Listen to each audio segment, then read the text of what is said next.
देखिए, हर बूथ पर भाजपा के कार्यकर्ताओं की पूरे लोकसभा क्षेत्र में बड़े उत्साह के साथ में टीमें लगी हुई है। रेस्पॉन्स बहुत अच्छा आ रहा है। लाखों की संख्या में आज जनता आएगी और ये जो तैयारी आप स्टेडियम के अंदर देख रहे हैं, विशाल शामियाना लगा हुआ है। स्टेडियम के अंदर और बाहर सड़कों पर ओवर क्राउडेड बाड़मेर हो जाएगा।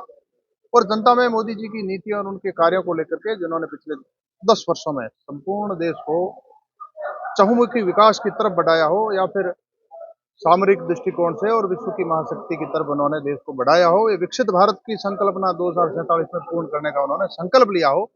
बहुत सारे ऐसे विषयों को लेकर के जनता को भरोसा भी है, विश्वास भी है और उत्साह भी है।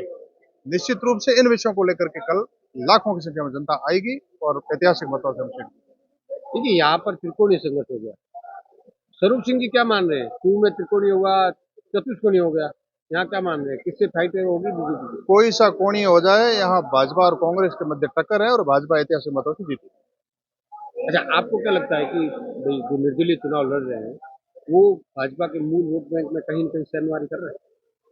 देखिए, लोकतंत्र में सभी को चुनाव लड़ने का अधिकार है, परंतु जो भाजपा का मूल वोट बैंक है वो भाजपा पे ही भरोसा करेगा ना। क्योंकि भाजपा ने 10 वर्षों में काम किए, इतने ऐतिहासिक काम किए हैं। जो पिछले 60 वर्षों में कांग्रेस ने जो भारत का शोषण किया है, 10 वर्षों में भाजपा ने भारत का पोषण किया, ये अंतर है।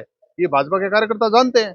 उन्हीं कार्यकर्ताओं के बलबूते आज भाजपा शून्य से शीर्ष तक जो पहुंची है, तो निश्चित रूप से वो ही कार्यकर्ता है, तो हमारे को छोड़ के क्यों जाएंगे। भाजपा पे ही भरोसा करेंगे।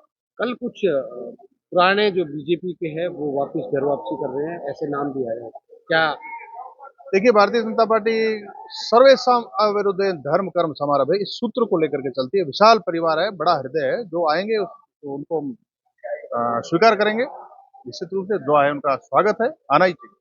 मानवेंद्र सिंह की कल ज्वाइनिंग हो रही है, क्या लगता है कितना फायदा मिलेगा बीजेपी को? देखिए, अगर वो कल ज्वाइन करते हैं, निश्चित रूप से भाजपा को अच्छा लाभ मिलेगा। उनका बड़ा नाम है, बड़े नेता हैं, उनका प्रभाव भी है पश्चिमी राजस्थान में, तो निश्चित रूप से भाजपा को फायदा मिलेगा। अच्छा, स्वरूप सिंह जी क्या मान रहे हैं कि कल की सभा के बाद में जो बीजेपी के यहाँ पर जो माहौल था, थोड़ा बहुत कमियां थी, वो पूर्ति हो जाएगी? देखिए, माननीय मोदी जी देश के किसी कोने में जाते हैं, वहाँ असंभव को संभव कार्य कर देते हैं। तो यहाँ तो ऐसा है भी नहीं कि अ, बहुत ज्यादा कोई नेगेटिविटी है और उसको पॉजिटिव करेंगे। हाँ, वो जहाँ जाते हैं तो जो माहौल होता है उसको कई गुना ज्यादा अच्छा कर देते हैं। तो निश्चित रूप से कल सभी कार्यकर्ताओं में ऊर्जा फूकेंगे और शानदार वातावरण खड़ा हो जाएगा। कुछ युवाओं में है कि भाई हमने प्रत्याशी को जीतने के बाद में देखे नहीं, इस तरीके की कुछ बयानबाजी आती है युवाओं की, यूथ की जो आवाज बाहर आती है।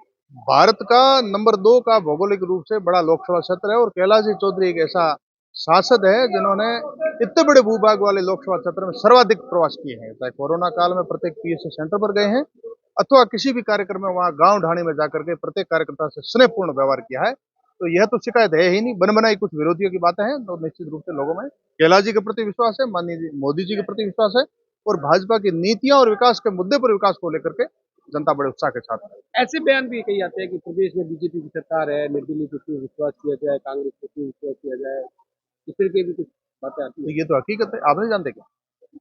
आपको भरोसा नहीं कि राजस्थान में सरकार बन गई भाजपा की, और दिल्ली में बनी है और फिर बनेगी? किसी बच्चे को पूछ लो उठा करके, 5 साल का बच्चा, उसको पूछो वोट किसको दोगे, तो मोदी को। क्यों? डबल इंजन की सरकार है, मोदी जी ने देश के लिए बहुत अच्छा किया। एक सामान्य व्यक्ति जानता है, किसी को पूछ लो। निश्चित रूप से जनता में विश्वास।